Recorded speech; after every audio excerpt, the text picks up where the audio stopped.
আসসালামু আলাইকুম প্রিয় দিনী ভাই ও বোনেরা। হযরত ইদ্রিস আলাইহিস সালামের স্বেচ্ছায় মৃত্যুবরণের ঘটনা। এক অজ্ঞাতক ব্যক্তি 3 দিন পর্যন্ত হযরত ইদ্রিস আলাইহিস সালামের সাহচর্যে থাকলেন।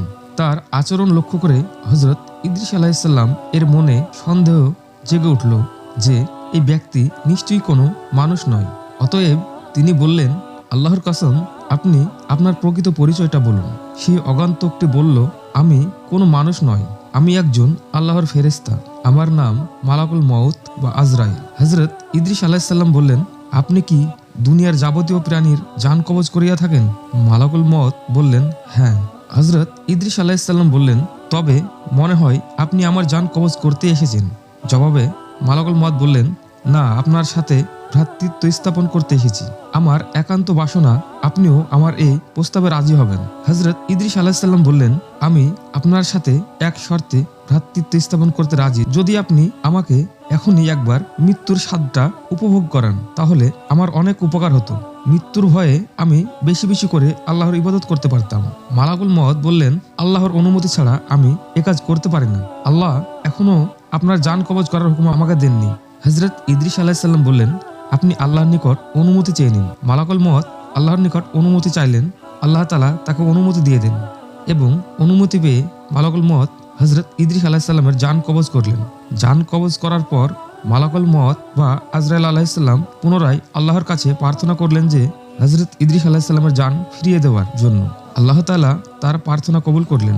অতঃপর ফেরেশতা আজরাইল আলাইহিস সালাম হযরত ইদ্রিস আলাইহিস সালামকে জিজ্ঞেস করলেন, ভাই ইদ্রিস, জান কবজ করার সময় আপনার কিরূপ লেগেছিল? হযরত ইদ্রিস আলাইহিস সালাম বললেন, কোনো জীবিত প্রাণীর শরীরের চামড়া মাথা হতে পা পর্যন্ত খসে তুলে ফেললে প্রাণীটির যেরূপ কষ্ট হয়, আমারও সেরূপ কষ্ট হয়েছে। মালাকুল মউত বললেন, ভাই ইদ্রিস, আমি আজ পর্যন্ত যত জান কবজ করেছি, এত সহজে কারো জান কবজ করিনি। হযরত ইদ্রিস আলাইহিস সালাম আজরাইল আলাইহিস সালামকে বললেন, ভাই আজরাইল, আমার মনে দোজখ দেখার খুব স্বাদ জেগেছে। যদি আপনি আমাকে দোজখ দেখাতেন, তবে আমি দোজখের ভয়ে ইবাদত বন্দেগী আরো বেশি মনোযোগী হতে পারতাম। মালাকুল মউত তাকে দোজখ দেখাতে দোজখের দরজায় নিয়ে গেলেন। তিনি দোজখ দেখার পর বললেন, ভাই আজরাইল, আমার মনে বেহেশত দেখার বড়ই স্বাদ জেগেছে। যদি আপনি আমার এই স্বাদটিও পূর্ণ করতেন, তাহলে আপনার প্রতি আমি চিরকৃতজ্ঞ থাকতাম। মালাকুল মউত বললেন, যদি আপনি আমাকে কথা দেন যে বেহেশত দেখেই আপনি আমার নিকট ফিরে আসবেন, তাহলে আমি আপনাকে বেহেশত দেখাতে পারি। হযরত ইদ্রিস আলাইহিস সালাম তাতে রাজি হলেন।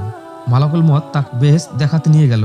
বেহেশতের দরজায় আসলে হযরত ইদ্রিস আলাইহিস সালাম পায়ের জুতা খুলে বেহেশতে প্রবেশ করলেন।